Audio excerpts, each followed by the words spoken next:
లక్షల మంది బలయ్యారు. దాదాపు కోటి మంది శరణార్థులుగా మారిపోయారు. ప్రపంచవ్యాప్తంగా మాంద్యం భయాలు కమ్ముకున్నాయి. ఇది రష్యా ఉక్రెయిన్ యుద్ధం సృష్టించిన విధ్వంసం. ఏడాది పూర్తవుతున్నా భారీ నష్టాన్ని మూటగట్టుకున్న రెండు దేశాలు వెనక్కి తగ్గడం లేదు. ఆధిపత్యం కోసం రష్యా ఆత్మస్థైర్యంతో ఉక్రెయిన్ పోరాడుతూనే ఉన్నాయి. కథన రంగంలో కలబడుతూనే ఉన్నాయి. రష్యా ఉక్రెయిన్ యుద్ధంపై స్పెషల్ ఎడిషన్. ఉక్రెయిన్ రష్యా యుద్ధానికి ఏడాది పూర్తయింది. కేవలం వారం రోజుల్లో ఉక్రెయిన్ను లొంగ తీసుకుంటామని ప్రకటించిన రష్యాకు ఉక్రెయిన్ అనేటువంటిది కొరకరాని కొయ్య అని అర్థం చేసుకోవడానికి ఏడాది కాలం పట్టింది. దాదాపు 16,000 మిసైళ్లను రష్యా ఉక్రెయిన్ భూభాగంలోకి వదిలింది. పెద్ద ఎత్తున విధ్వంసం సృష్టించింది. అటు రష్యాకు సంబంధించిన దాదాపు 60,000 మంది సైనికులు యుద్ధంలో చనిపోయారని యుఎన్ ప్రకటించింది. 25,000 మందికి పైగా సైనికులు చనిపోయారని ఉక్రెయిన్ ఒప్పుకుంటుంది. అయినప్పటికీ యుద్ధం ఒక కొలిక్కి వచ్చేటువంటి పరిస్థితి కనిపించలేదు.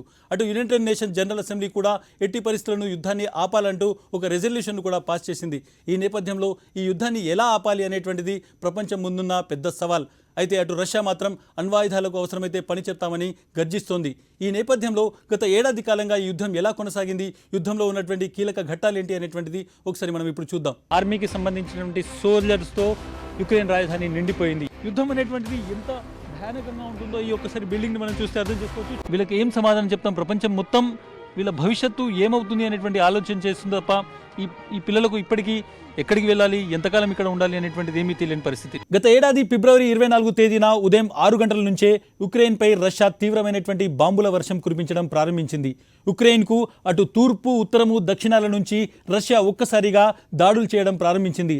నాటోలో చేరడానికి ఉక్రెయిన్ ఆసక్తి చూపుతుందనేటువంటి ఆరోపణలతో రష్యా ఈ దాడులు ప్రారంభించింది. రష్యా దాడులతో తూర్పు ప్రాంతం పెద్ద ఎత్తున విధ్వంసానికి గురైంది. అయితే ఉక్రెయిన్ తొలి రోజు నుంచే ఎక్కడా బెదరలేదు. ఓవైపు చర్చలకు తాము సిద్ధమంటూనే రష్యా వైమానిక దాడులకు ధీటుగా జవాబు చెప్పింది ఉక్రెయిన్. ఉక్రెయిన్ రాజధాని కీవ్ అనేటువంటిది ఇప్పుడు ఒక కోటలాగా మారిపోయింది. ఎక్కడ చూసినా ఇటువంటి బారికేడ్స్, అదేవిధంగా పెద్ద ఎత్తున ఆర్మీకి సంబంధించినటువంటి సోల్జర్స్తో యుక్రెయిన్ రాజధాని నిండిపోయింది. ఏ క్షణంలోనైనా రష్యా యుక్రెయిన్ పైన దాడి చేస్తుంది అనేటువంటి అనుమానంతో పూర్తిగా యుక్రెయిన్కి సంబంధించినటువంటి సైనికులు రోడ్డు పక్కన మనం చూడొచ్చు. ఇది ఒక హైవే, ట్రాఫిక్ కూడా ఇటువైపు చూడొచ్చు.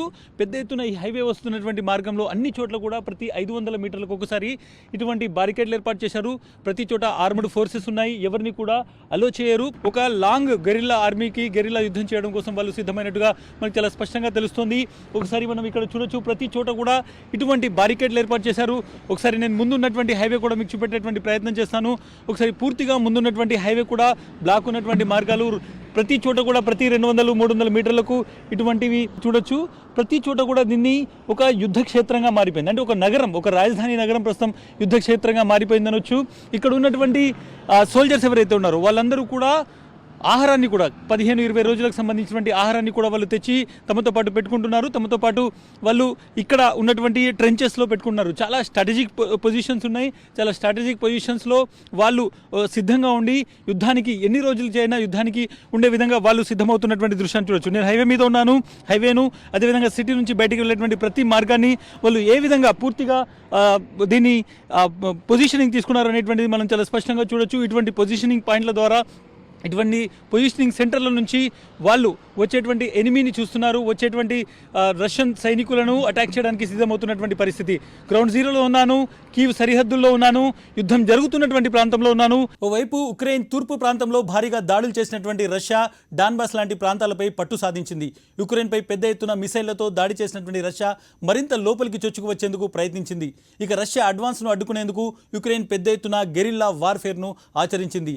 రష్యన్ సైనికులు రాజధాని కీవ్లోకి రాకుండా పూర్తిగా కట్టుదిట్టమైనటువంటి ఏర్పాట్లు చేసింది ఉక్రెయిన్ మిలిటరీ. ఇక కీవ్లో వీధి పోరాటాలు చేయాల్సి వచ్చినా అక్కడి పౌరులు దానికి తగ్గట్టుగా ఏర్పాట్లు చేసుకున్నారు.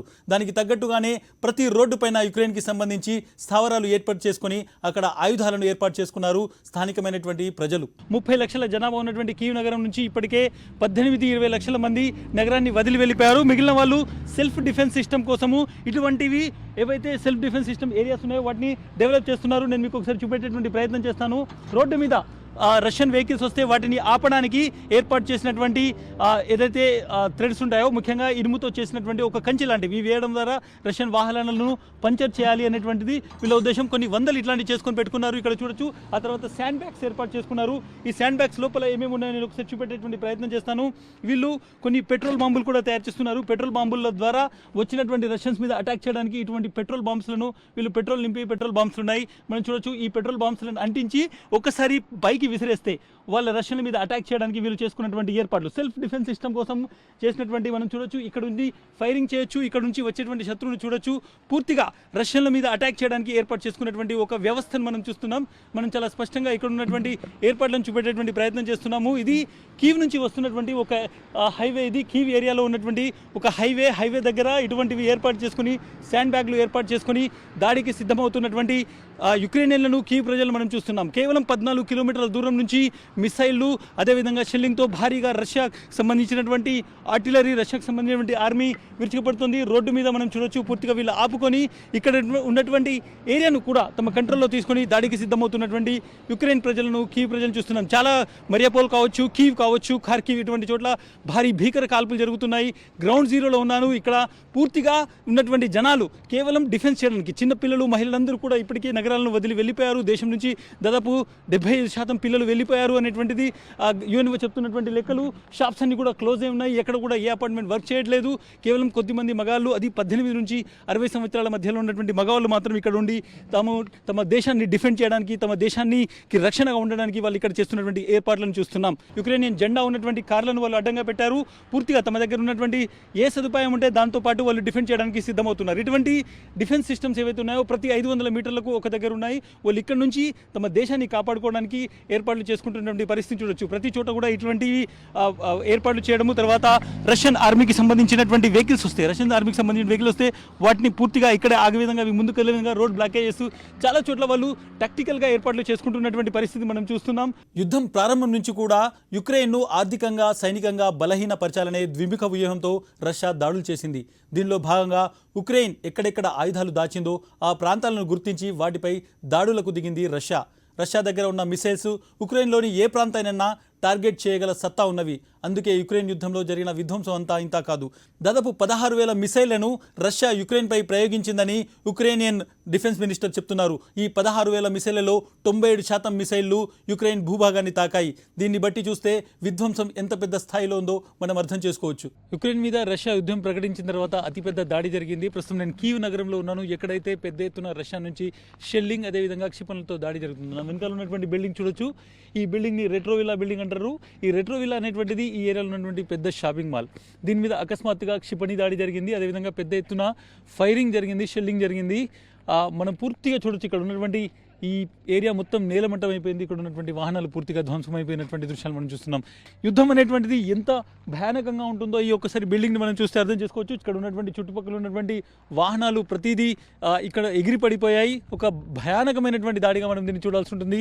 ఏ విధంగా దీని నష్టాన్ని మనం అంచనా వేస్తే ఇక్కడ ఉన్నటువంటి, ఒకవేళ ఇది మధ్యాహ్నం సమయంలో లేకుంటే జనాభా ఎక్కువ ఉన్నటువంటి, లేకుంటే జనసంచారం ఎక్కువ ఉన్నటువంటి సమయంలో దాడి జరిగితే మాత్రం ఈ ప్రమాదం అనేటువంటిది అసలు మనం ఊహించలేనంత పెద్దగా ఉండేది. ప్రస్తుతం నేను కీవ్ నగరంలో ఉన్నాను. ఎక్కడైతే యుద్ధం జరుగుతుందో, ఎక్కడైతే పెద్ద ఎత్తున షెల్లింగ్ జరుగుతుందో, ఎక్కడైతే బాంబులు పడుతున్నాయో గ్రౌండ్ జీరోలో ఉన్నాను. ఇక్కడ పరిస్థితిని మీకు చెప్పేటువంటి ప్రయత్నం చేస్తున్నాను.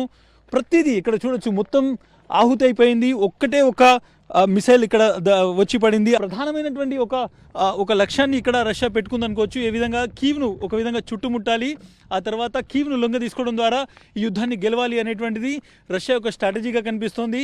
అయితే యుక్రెయినియన్ ప్రభుత్వం లేకుంటే యుక్రెయిన్ డిఫెన్స్ మినిస్ట్రీ చెప్తున్నటువంటి మాట ఏంటంటే సివిలియన్స్ అటాక్ చేసేటువంటి అవకాశం ఉంది. సివిలియన్స్ అటాక్ చేసి సివిలియన్స్ ద్వారా ఈ మొత్తం వాళ్ళను భయకంపితులు చేయడం ద్వారా పూర్తిగా ఈ యుద్ధాన్ని తన కంట్రోల్లోకి తెచ్చుకోవాలని రష్యా చూస్తుందనేటువంటిది యుక్రెయిన్ డిఫెన్స్ మినిస్ట్రీ చెప్తున్నటువంటి మాట. ఇటువంటి బిల్డింగ్స్ని టార్గెటెడ్గా దాడులు జరుగుతున్నాయి. రెసిడెన్షియల్ ఏరియాలో కూడా దాడులు జరుగుతున్నాయి. చాలా చోట్ల ఒక్కసారిగా రాత్రిపూట ఎయిర్ రైడ్ జరుగుతుంది. ఒక్కసారిగా పెద్ద ఎత్తున రాకెట్లు వచ్చి పడుతున్నాయి. ఆ తర్వాత విధ్వంసం జరిగిపోతుంది అనేటువంటిది మనం చూడొచ్చు. ఒకసారి నేను ముందు చూపెట్టేటువంటి ప్రయత్నం మీకు చేస్తాను. ఏ విధంగా ఈ మొత్తం ఏరియా అనేటువంటిది ఇప్పుడు నిర్మానుష్యంగా మారిపోయిందో. ఒకసారి పెద్ద ఇక్కడ ఒక బిల్డింగ్ని మనం చూడొచ్చు. ధాటికి పూర్తిగా దాని అద్దాలు పూర్తిగా ధ్వంసమయ్యాయి. ఒకసారి మా కెమెరా పర్సన్ శ్రీనివాస్ దాన్ని క్లోజ్ చేసి మీకు చూపిస్తారు. ఏ విధంగా ఆ బిల్డింగ్ అనేటువంటిది నామరూపాలు లేకుండా పూర్తిగా అక్కడ ఉన్నటువంటి వాళ్ళు దాన్ని ఖాళీ చేసేది. కన్స్ట్రక్షన్లో ఉన్నటువంటి ఏరియా, అక్కడ ఉన్నటువంటి మొత్తం ఆ బిల్డింగ్స్ అనేటువంటివి ఏ విధంగా ధ్వంసమైపోయాయి అనేటువంటిది కూడా మనం చూడొచ్చు. ఆ ఏరియా ఒక విధంగా చెప్పాలంటే నిర్మానుష్యంగా మారిపోయింది. ఒకప్పుడు చాలా ఎక్కువ, అంటే 2-3 రోజుల క్రితం కూడా చాలా ఎక్కువగా జనాలు ఇక్కడ ఉన్నటువంటి వాళ్ళు. బట్ ఇప్పుడు ఎవరు కూడా ఈ ఏరియాలోకి రాలేని పరిస్థితి. నా వెనకాల మెక్డానల్డ్స్కి సంబంధించినటువంటి ఒక బోర్డు కూడా చూడొచ్చు.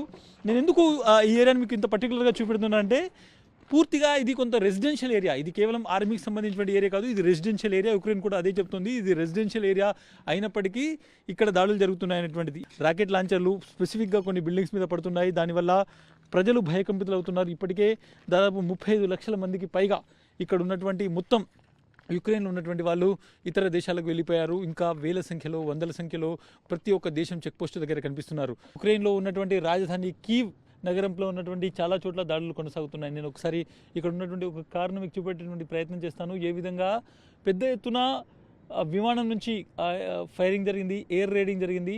బుల్లెట్స్ మొత్తం ఆ కారును ఏ విధంగా ధ్వంసం చేశారు చూడొచ్చు మనం. పూర్తిగా ఈ ఏరియాలో కాన్సన్ట్రేటెడ్గా ఫైరింగ్ జరిగింది. పూర్తిగా ఆ కార్ని మనం దగ్గర నుంచి చూస్తే టార్గెటెడ్గా వాళ్ళు అటాక్ చేస్తున్నారు అనేటువంటి చాలా స్పష్టంగా కనబడుతుంది. ఇక్కడ ఉన్నటువంటి 2-3 వాహనాలను టార్గెట్ చేశారు. 2-3 వాహనాలు ఏవైతే ఇక్కడ మిలిటరీకి సంబంధించిన వాళ్ళు ఇక్కడికి వచ్చారో వాళ్ళ మీద దాడి జరిగింది. ఆ క్షణంలో జరిగినటువంటి విధ్వంసం ఇది. సో ప్రతి చోట ఎక్కడైతే ఆర్మీకి సంబంధించినటువంటి వెహికల్స్ కనిపిస్తున్నాయో, ఆర్మీ వాళ్ళు వెళ్తున్నారో వాళ్ళను టార్గెటెడ్గా ఈ దాడులు జరుగుతున్నాయని చెప్పొచ్చు. కొంతమంది సాధారణ జనం ఇక్కడికి వచ్చి జరిగినటువంటి దాడిని చూసేటువంటి ఒక ప్రయత్నం చేస్తున్నారు. భయం, ఆందోళన వల్ల కనిపిస్తుంది.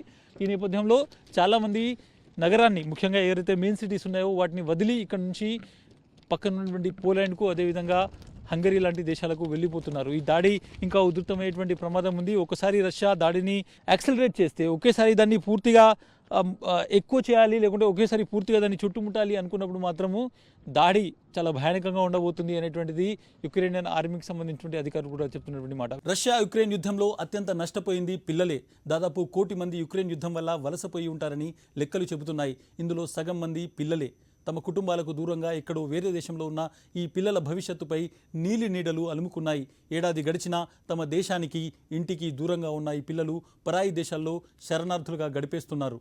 మొత్తం యుక్రెయిన్ నుంచి 35 లక్షల మంది శరణార్థులుగా వివిధ దేశాలకు వెళ్లారు. అందులో స్లోవేకియా, హంగరీ, రొమేనియాలో చాలా ఎక్కువ సంఖ్యలో ఉన్నారు. బట్ అందరికంటే ఎక్కువగా పోలాండ్లో ఉన్నటువంటి పరిస్థితి. ఏమీ తెలియక ఒక యుద్ధం కారణంగా ఇక్కడ దాకా వచ్చినటువంటి సందర్భంలో వీళ్ళకి ఏం సమాధానం చెప్తాం? ప్రపంచం మొత్తం వీళ్ళ భవిష్యత్తు ఏమవుతుంది అనేటువంటి ఆలోచన చేస్తుంది తప్ప ఈ పిల్లలకు ఇప్పటికీ ఎక్కడికి వెళ్ళాలి, ఎంతకాలం ఇక్కడ ఉండాలి అనేటువంటిది ఏమీ తెలియని పరిస్థితి. నిజంగానే రష్యా ఉక్రెయిన్ మీద యుద్ధం చేసిన తర్వాత, దాడి ప్రారంభించిన తర్వాత అక్కడ చాలా వరకు భవంతులు, లేకుంటే అక్కడ సౌధాలు కూలిపోయాయి. అవన్నీ రిపేర్ చేయొచ్చు, లేకుంటే కొత్తగా మళ్ళీ యుక్రెయిన్ కట్టుకోవచ్చు. కానీ ఈ పిల్లల భవిష్యత్తు అనేటువంటిది ప్రపంచం వీళ్ళకి ఎప్పుడూ తిరిగి ఇవ్వలేదు. ఏడాది పూర్తయినా ఉక్రెయిన్ రష్యాల మధ్య యుద్ధం ఆగలేదు. యుక్రెయిన్లో దాదాపు 90% భూభాగం ప్రస్తుతం యుద్ధక్షేత్రంగా ఉంది.